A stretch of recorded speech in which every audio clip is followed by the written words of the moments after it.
Not all crochet is the same, and that's one of the beautiful things about it. From delicate lace to chunky and bold amigurumi to layers and textured mosaics.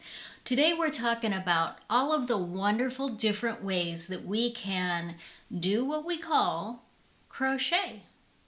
Whenever I join a crochet circle, I'm always fascinated by how, no matter how many people are around the table, we're all doing something that is a little bit different, even though we all call it crochet. I might be working on garments in a flat lay style, whereas the next person over is creating an amigurumi penguin, and somebody else is doing a mosaic blanket, and they're all so unique and amazingly beautiful in their own way. I really wanted to explore some of the different techniques and styles and ways that we have this amazing craft called crochet. So let's dive in and kind of take a look at some of these. We're going to explore them on Google just so that we can kind of look at some of the different images around each of these things, and we'll talk about them a little bit at the same time. So let's hop on over.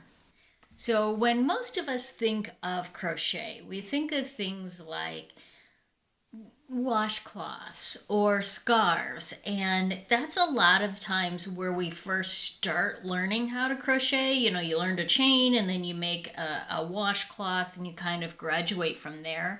So that's really kind of the basic foundation and one of the very earliest things that we often learn.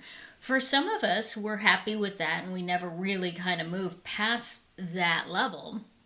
For others, we might move on to different types of techniques or styles and really sort of finding some that work well for us.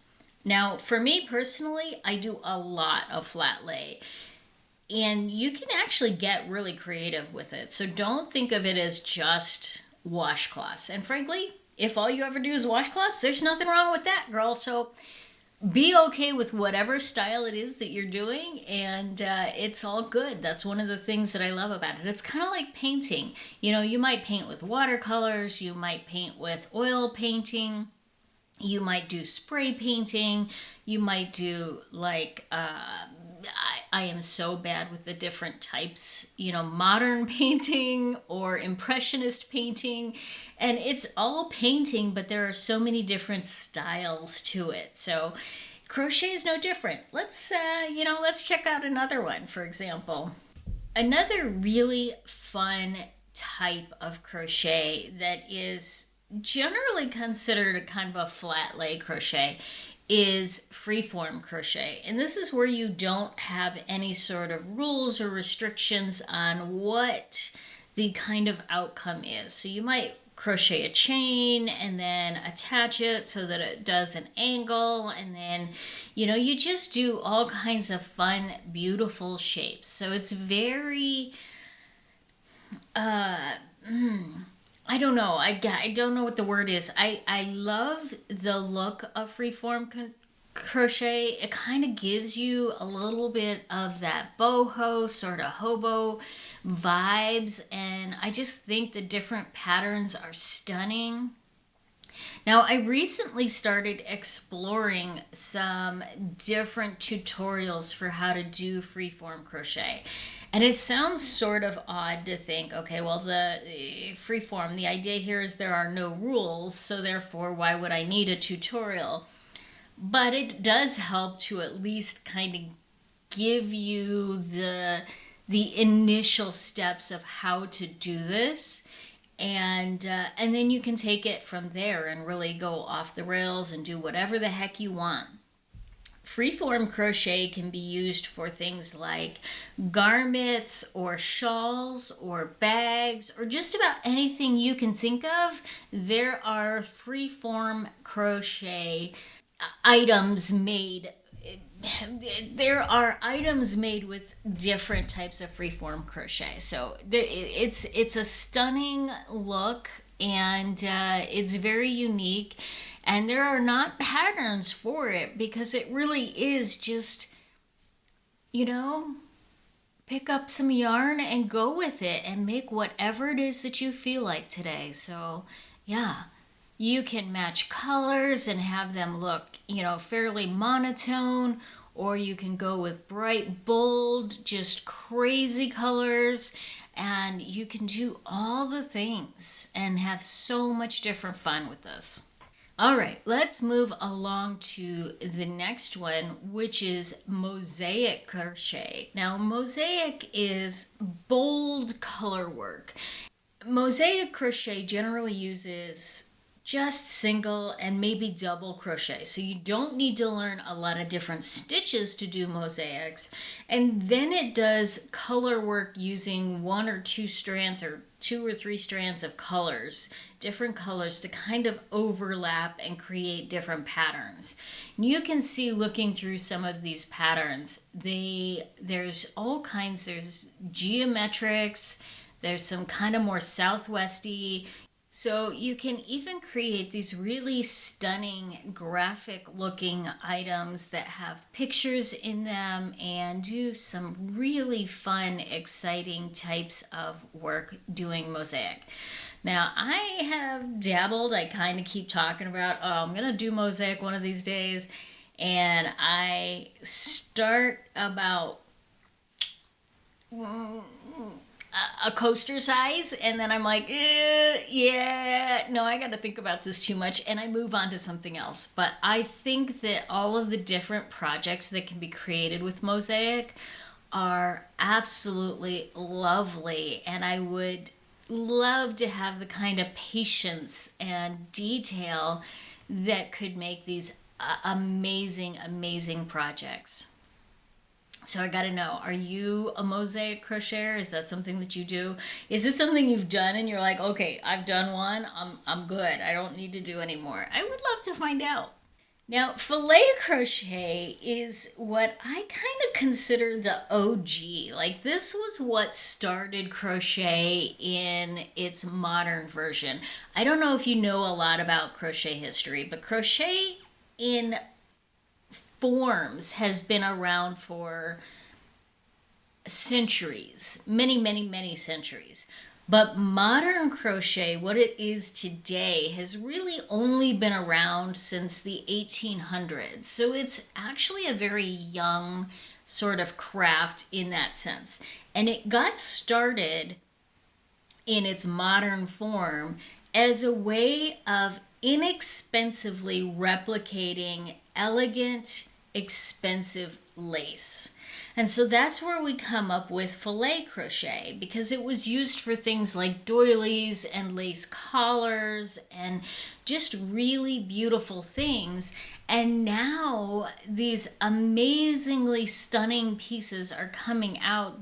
You can make filet lace garments.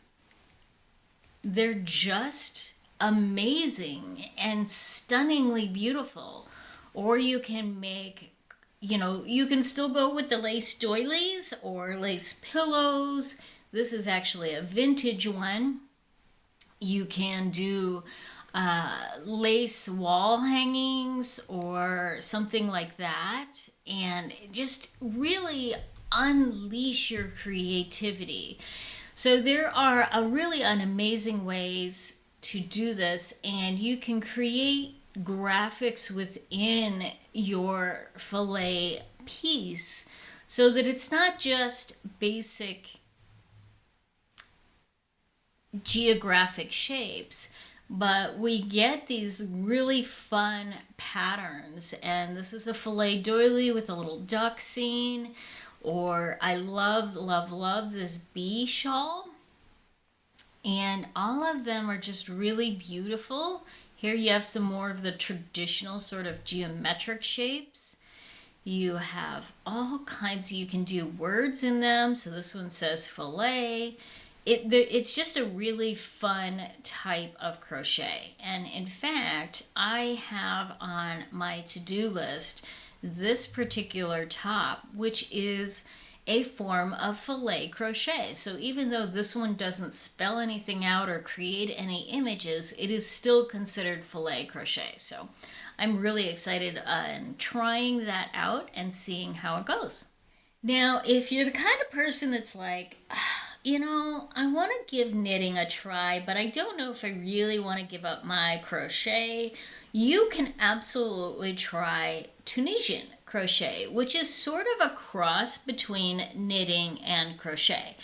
It uses longer needles, so you do have to invest in a new set of, not needles, hooks.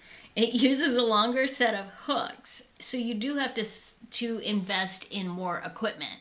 But it replicates the look of knitting. So if you want to do something that is knitted, but you don't necessarily want to learn how to knit, you might be able to learn how to do Tunisian crochet. Now, what's her name, with TL Yarncraft, she does a lot of Tunisian crochet, and so there is definitely some stuff out there and available for Tunisian, and you can definitely learn how to do that. Like, you can see this video right here. Let me pull up a really good one so that you can see it. This, you can see it kind of, this is a little bit less.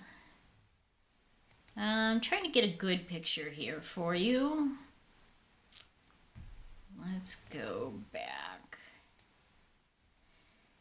We can see some of these that look very, very much like I keep saying crochet, like knitting. Here we go. Here's one that very much looks like new knitting, but is actually Tunisian crochet. So a lot of times I will find a pattern when I'm looking for a crochet pattern, and I'll be like, oh, that's really stunning. And then, oh, that's Tunisian crochet. I don't have the equipment to do that, so I don't get to do that particular pattern. One day, yep, that one also is on my list of learning how to do. And then there are all kinds of other really sort of specific types of lace crochet. You've got Irish lace and hairpin lace and Bruges and broomstick and all kinds of things that have somewhat gone out of popularity right now. They still exist, and you still certainly can learn them and pick them up, and you do still occasionally see them in different patterns, but they're not quite as popular right now as they have been in the past. Now, in addition to various techniques like we just talked about, there are also different styles or purposes that we can talk about when it comes to crochet. So let's hop back over and talk about some of these different styles.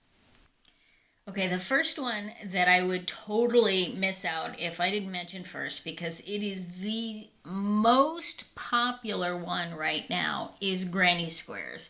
Now, granny squares sort of, if we don't just call them granny squares, but they're also motifs. And that's because a traditional granny square looks something like this, where, it is the same type of stitch all the way around, and it is a very clear repeat. But nowadays we have all of these different types of quote unquote granny squares that are beautiful and absolutely lovely. In fact, I just used this one for one of my denim jackets. And you even have these like hamburgers. There are so many different motifs.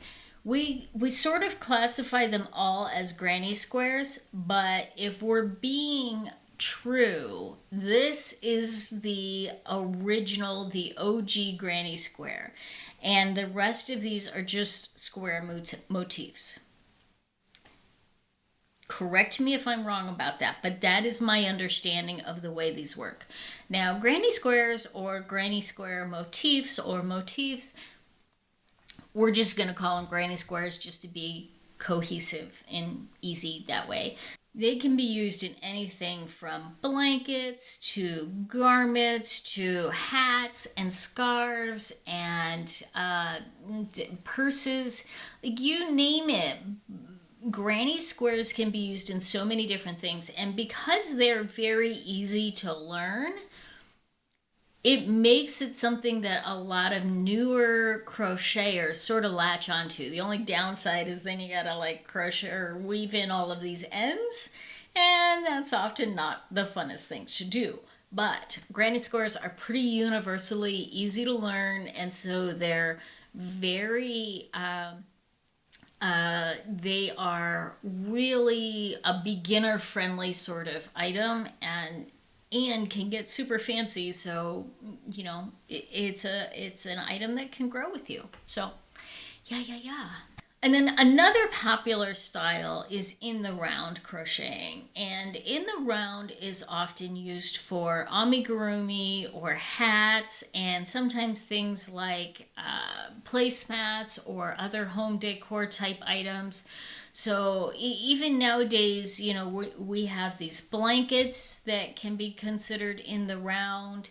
So there are a lot of ways that in the round crocheting can be used. Now, it is a little bit different than flat leg crochet because of the way that you're doing increases, and you have to kind of know what that is and how it works and when, so that you don't end up with things like this where you get the hexagon instead, or there's another sort of challenge where instead you get bubbling, kind of a bubble look. Let me see if I can find one image on showing this. Yeah, so kind of like this, instead of being a flat round, it's curved, which is great for amigurumi, which we'll get to here coming up. But if you want something that's more like a blanket or a bucket hat, you probably don't want something that curves up. So knowing when to do different sorts of increases is really important in this particular style, so that you know how it's going to end up looking as a result of your increases. So that brings us to amigurumi, which is the literal translation for amigurumi is crocheted or knitted stuffed toy. So it is a Japanese word. I don't know if you knew that or not. It is a Japanese word, and it is amigurumi. And let's do, just because I know some people are going to wonder, how do we pronounce, let's see. Okay, so I'm going to hold this up and hopefully we can hear this. Amigurumi. Amigurumi. Amigurumi. So I kind of soften the gu part and just say amigurumi, but that's close enough, and we just say ami for short. Ami for short is the easiest way to say it. And it is this idea of knitting or crocheting little stuffed toys. So oftentimes people think of the amigurumi as the small toys. I've got a couple of them here. This is one of my really horrendous first attempts. And here's one of my really fun, silly attempts. So we've got these two guys here. And they think of them as the smaller toys, but nowadays we have the plushies that use the thicker, chunkier yarn. So our amigurumi is sort of transforming into bigger stuffed toys. Or we've got, some of these crazy, amigurumi is amazing in the artistic, what you can create with some of these. Now, the Woobles kits have really brought crochet to a new level and brought amigurumi awareness so that more people are learning what it is and how to make it and what they can do with it. It is really what people often think of when they think of crochet these days, because so many farmers markets and craft markets, there is going to be a crocheter that has amigurumi. So it is definitely one of the most popular forms of crochet that there is. And at almost every crochet group that I go to, there is at least one person crocheting amigurumi. So I actually started out doing amigurumi when I first learned. I thought that was where my focus was going to be.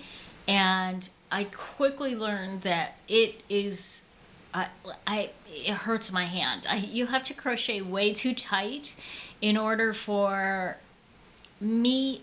not see the stuffing inside. And that hurts my hand. So I quickly kind of gave that idea up and said, let me move on to something else. But there are so many cute, adorable patterns that you can make with amigurumi crochet.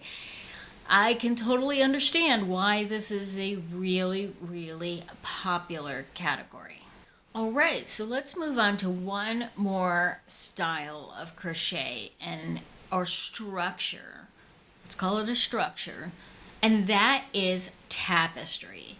Tapestry, similar to mosaic, is a form of crochet that you can create these really beautiful graphic images. Now, the difference is mosaic is usually using one color, whereas tapestry often uses multiple colors.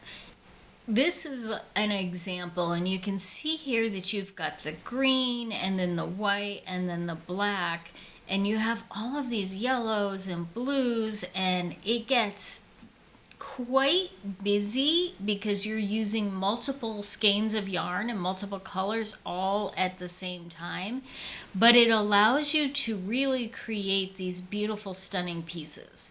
Now, not all tapestry uses multiple colors. Some you'll find just use two colors, but one of the difference is how it's done. So one kind of carries the yarn underneath and makes a thicker, chunkier sort of resulting fabric, while one of them kind of just skips, and I don't know, it's sort of hard to explain. I'm sure somebody that's an expert could totally explain it better than I can, but because I've not actually done either form, I don't know how to articulate it any better than that.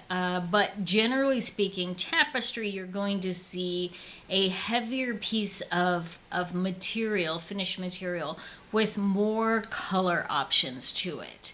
So mosaic also generally tends to be more shape based, more, what's the word I'm looking for?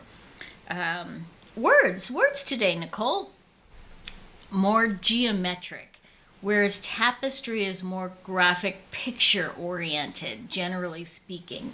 And these are generalizations from my experience and my knowledge, but you're going to see something that is more of a photograph or a painting type thing with the tapestry versus something that's going to be a little bit more shape based. I hope that makes sense and gives you some idea to look. You can certainly look up both of them and explore both options and see if you can kind of take some classes or workshops that give you some idea on both of those. Our final category is the purpose and the style of crochet.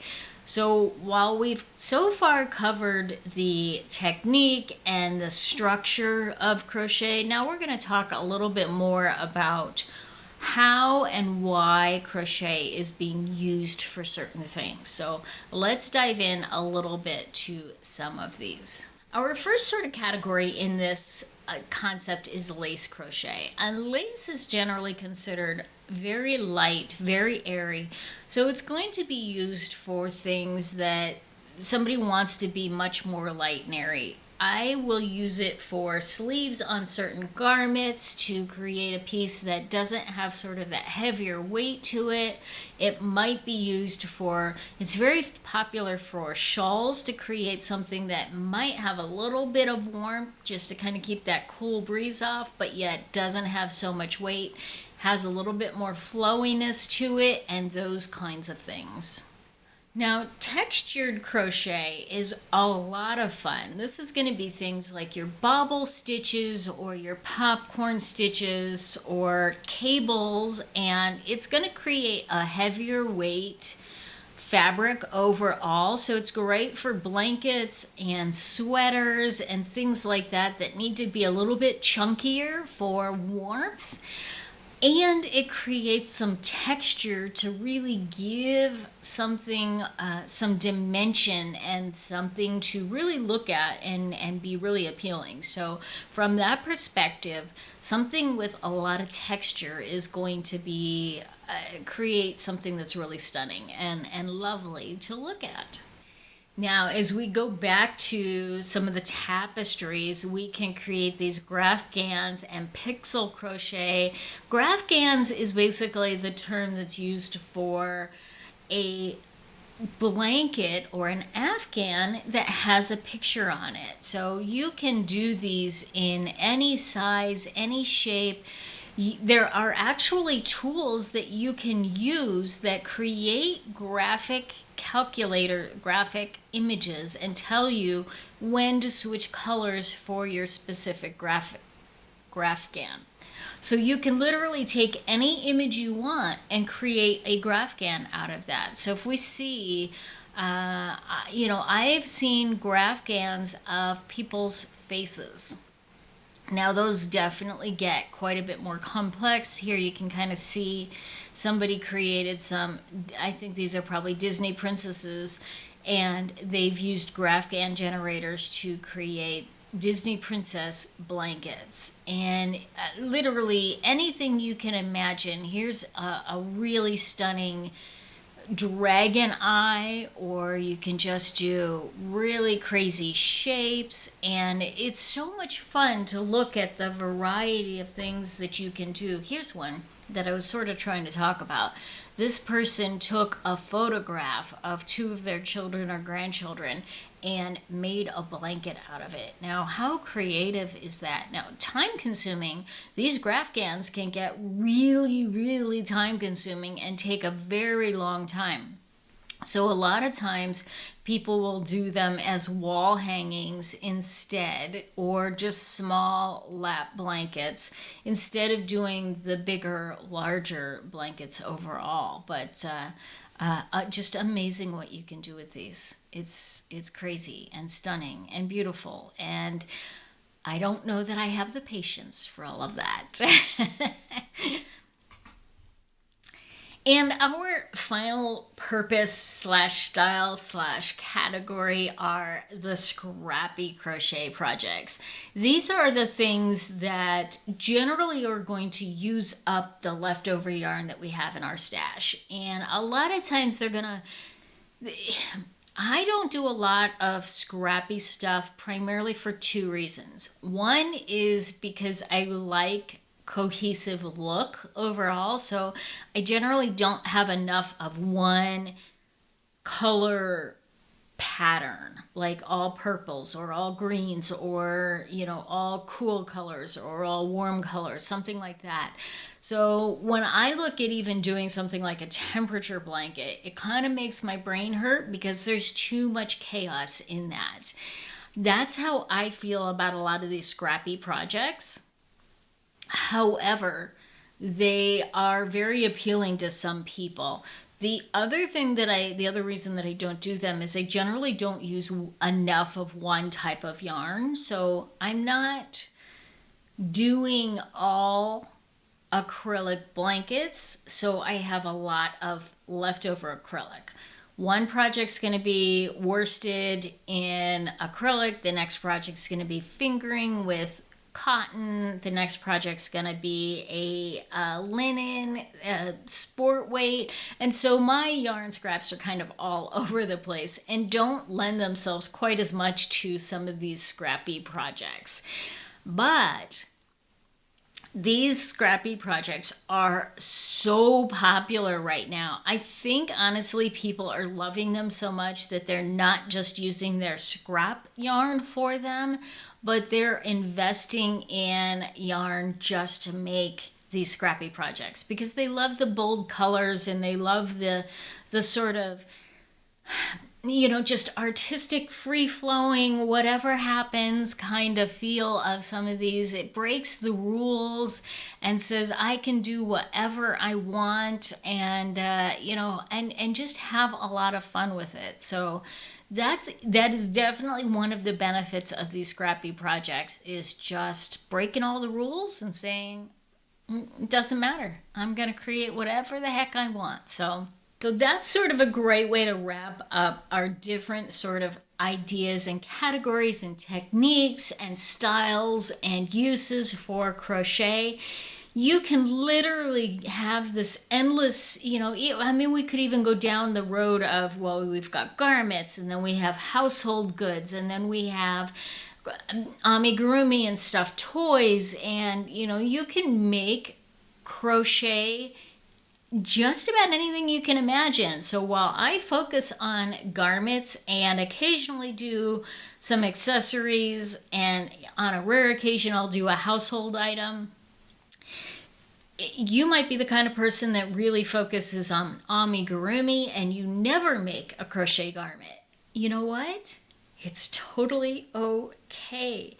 That's the beauty of this art form. This is not just a hobby, it is a form of art. And even if you're following a pattern and picking the same colors that the pattern designer used, it still requires your hand to recreate that. So it's still a form of art. And so appreciate it and enjoy it and thrive in the type of art that you chose, and share with me in the comments below how you create and use crochet and what your crochet looks like. I want to know more. Hey Farah, get us out of here.